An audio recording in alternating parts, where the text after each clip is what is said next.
bénis de mon Père, bonjour, bienvenue à cette nouvelle journée de méditation où nous sommes vendredi de la première semaine du temps de l'Avent. Les bénis de mon Père, aujourd'hui, deux textes vont nous aider à continuer notre méditation, à continuer notre chemin, notre cheminement vers la tente de l'Éternel des armées. Et nous aurons le premier texte qui sera issu toujours du livre du prophète Ésaïe, dans lequel le prophète va commencer à prophétiser qu'en ce jour-là, au jour où le Fils de l'homme viendra, les yeux des aveugles verront. Le jour où le Seigneur matérialisera sa puissance au milieu des hommes, les aveugles verront. Et justement, dans l'évangile que nous allons lire aujourd'hui, l'évangile de Jésus-Christ selon saint Matthieu, au chapitre 9, les versets 27 à 31, on voit bien qu'il y avait deux aveugles qui vont venir vers Jésus. Et ces deux aveugles vont donc voir et Jésus va leur poser une question très simple. Croyez-vous que je peux faire cela? Et ils vont bien répondre que oui, et Jésus va agir. Les bénis de mon Père, tournons donc nos sens à l'intérieur, mais surtout, ouvrons nos Bibles pour méditer les textes d'aujourd'hui et bienvenue.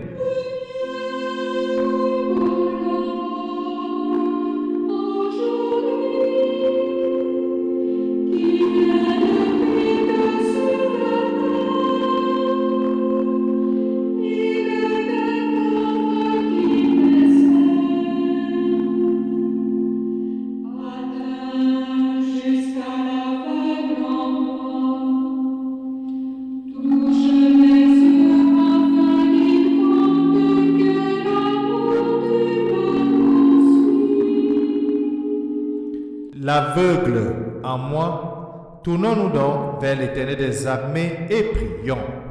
Seigneur, tu as fait de saint Ambroise un docteur de la foi catholique et un courageux successeur des apôtres. Suscite à ton Église les hommes selon ton cœur, capables de la gouverner avec force et sagesse. Nous te demandons par Jésus-Christ, ton Fils bien-aimé, lui qui vit et règne avec toi dans l'unité du Saint-Esprit, Dieu maintenant et pour des siècles des siècles. Amen. Je vous invite dans les bénis de mon Père, chacun à ouvrir sa Bible au texte du livre du prophète Ésaïe, à son chapitre 29, et de lire les versets 17 à 24. Bonne lecture.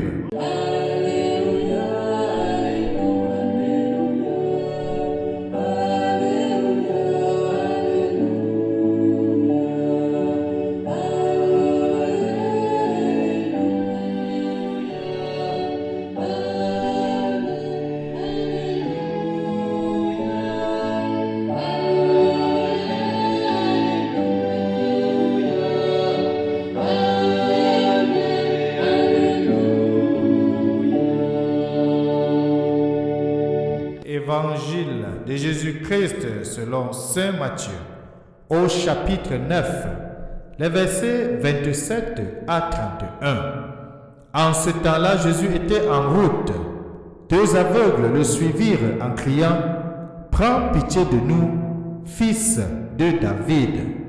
Quand il fut entré dans la maison, des aveugles s'approchèrent de lui et Jésus leur dit « Croyez-vous que je peux faire cela ?»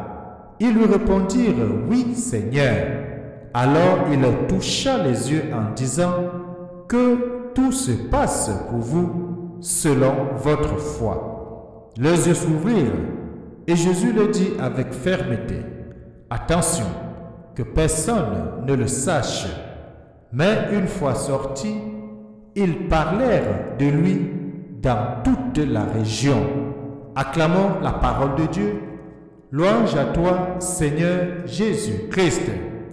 Croyant en Jésus, deux aveugles sont guéris. Les bénis de mon Père, c'est un peu ce que nous pouvons retenir de l'évangile que nous venons de lire. Lorsque l'œil est sain, le corps tout entier est dans la lumière. La détresse de l'aveugle est facile à imaginer. Privé de lumière, il ne peut entrer en contact. Il ne peut communiquer avec ce qui est tellement important pour vivre, comme la forme, la couleur, la sécurité, la chaleur et bien d'autres. Privé donc de cet organe, privé de la faculté de voir, l'aveugle aussi est limité dans son contact et dans son relationnel. Or, notre Dieu est un Dieu de relation. Et Jésus est venu apporter la lumière. Et il est la lumière du monde. Si nous lisons le prologue de Jean, Jean chapitre 1, on va voir que Jean va dire que la lumière est venue dans le monde, mais les siens ne l'ont pas reconnu. Jean va identifier Jésus comme la lumière. Et c'est pour ça que Jésus va donner une recommandation forte à ses disciples. Il va dire, vous êtes la lumière du monde. Vous êtes le sel de la terre. Lumière du monde peut être comme lui, pour refléter l'évangile, pour réfléchir, n'est-ce pas, le Christ qui est en nous, pour éclairer nos frères et sœurs et leur montrer le chemin. Oui, notre Seigneur est venu apporter cette lumière dans le monde. Mieux, il est lui-même la lumière offerte à tout homme en ce monde. Pas seulement dans la mesure où son évangile, la bonne nouvelle, donne réponse à nos questions, sens à notre vie, mais surtout, le bien de mon Père, parce que Jésus apporte l'amour véritable, un amour totalement ouvert à Dieu et ouvert aux hommes, un amour sans limite. L'amour, c'est le contraire du péché. Et le péché évoque les ténèbres avec leurs angoisses, leur froideur, leur vide. Il nous faut inlassablement, bien de mon Père, ouvrir constamment nos yeux à la vraie lumière, c'est-à-dire de contempler le cœur de Jésus, qui est fournaise ardente de la charité, qui est fournaise ardente de l'amour, de cette charité qui surpasse toute connaissance, le bien de mon Père. Pour le faire, cela demande que nous ayons foi en Jésus-Christ. Cela demande que nous ayons foi en celui qui nous a créés, en notre frère, mais surtout à Dieu fait chair. Et dans l'évangile, il y a quelque chose de beau. La question que Jésus pose à ses disciples, ou surtout à ses aveugles, c'est de savoir s'ils croient, eux, que Jésus est capable d'ouvrir les yeux. Leur réponse est une réponse de foi. Jésus est fils de David. Jésus est le Messie promis. Jésus est Dieu au milieu des hommes. Et quand Jésus va le guérir, il ne va pas dire que vos yeux s'ouvrent. Non, il va d'abord dire que tout se passe pour vous selon votre foi. Et non selon votre volonté, mais surtout selon votre foi. Et nous savons très bien que Jésus dit que si notre foi est petite comme une graine de moutarde, cette foi-là est capable de déraciner une montagne. Après avoir été guéris de nos ténèbres, nous pourrons le contempler, nous laisser imprégner de cette lumière divine et nous pouvons donc devenir nous-mêmes lumière.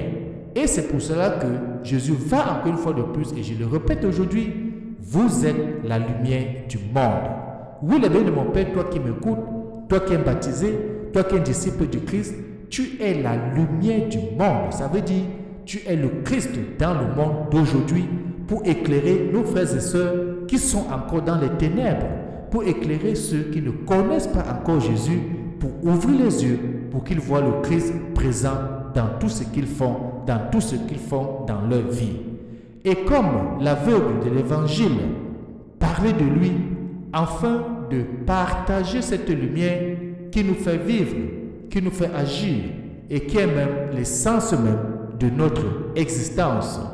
Que Dieu Tout-Puissant nous aide aujourd'hui à le comprendre, qu'il ouvre nos yeux et que nous soyons des véritables lumières dans le monde d'aujourd'hui et qu'il nous bénisse et nous garde, lui qui est Père, Fils et Saint-Esprit. Amen. Bonne journée.